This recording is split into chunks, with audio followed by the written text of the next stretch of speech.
আসসালামু আলাইকুম। ভাইয়ারা আপুরা, দাঁড়ান দাঁড়ান দাঁড়ান, ভিডিওটা উপরে টান দিয়ে না। না খেয়ে গেলে কি হবে? একবার খেয়ে যান সেই ভাইরাল চিপ মাখা। এখন তো নেট দুনিয়ায় ঝড় উঠিয়ে দিয়েছে এই ভাইরাল চিপ মাখাটি। তাই চিপ মাখাটি বানাতে এখানে আমি মুরগির মাংস ভেজে নিয়েছি, সসেজ ভেজে নিয়েছি, এখানে পেঁয়াজ কুচি, শসা কুচি, ধনেপাতা কুচি, কাঁচামরিচ কুচি, মেয়োনিজ, সস, এই যে দেখতে পাচ্ছেন আমার সেই চিপস। এখানে আমি কুরকুরে চিপস নিয়েছি। চিপসটাকে এভাবে কেটে আমি এখানে দুটো চিপস একসাথে মিশিয়ে নিয়েছি, 2 প্যাকেট চিপস।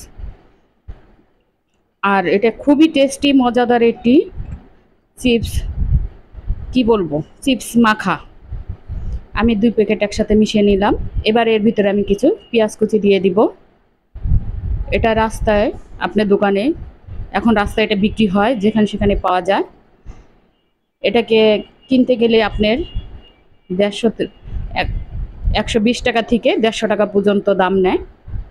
এখানে আমি কিছুটা মুরগির মাংস দিয়ে দিলাম, কিছুটা শসা কুচি দিয়ে দিলাম, এই সসেজ ভেজে রেখেছি সেটা দিয়ে দিলাম। এগুলো সবই আমার হাতের তৈরি, ঘরে বানানো। এবার কিছু ধনেপাতা কুচি দিলাম, কাঁচামরিচ দিলাম। ঝালটা যার যার স্বাদ মতো দিবেন, যে যেরকম পছন্দ করেন সেই অনুযায়ী দিবেন। এখানে মেয়োনিজ দিয়ে নিচ্ছি। বলবেন আরে কি খেলাম, ওয়াও। তারপরে দিয়ে দিব বিট লবণ। এখানে বিট লবণ দিয়ে দিলাম। এবার দিয়ে দিলাম চিলি ফ্লেক্স,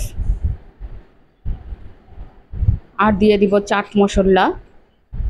আর এটা কোনোটাই একটা স্কিপ করা যাবে না, সবগুলো দিতে হবে, নয়তো এটার আসল স্বাদ পাবেন না। এবার টমেটো সস দিয়ে দিচ্ছি, দিয়ে এটাকে ভালোভাবে মিশিয়ে নেব। আর এর মাঝখানে আমি এখানে লেবুর রস দিয়েছিলাম। লেবুর রসটা কিছুতেই স্কিপ করা যাবে না, লেবুর রস দিতেই হবে, তাহলে দেখবেন এটা টেস্ট দ্বিগুণ বেড়ে যাবে। এই তো আমার চিপস মাখা হয়ে গেল। এখন শুধু খাবেন আর খাবেন।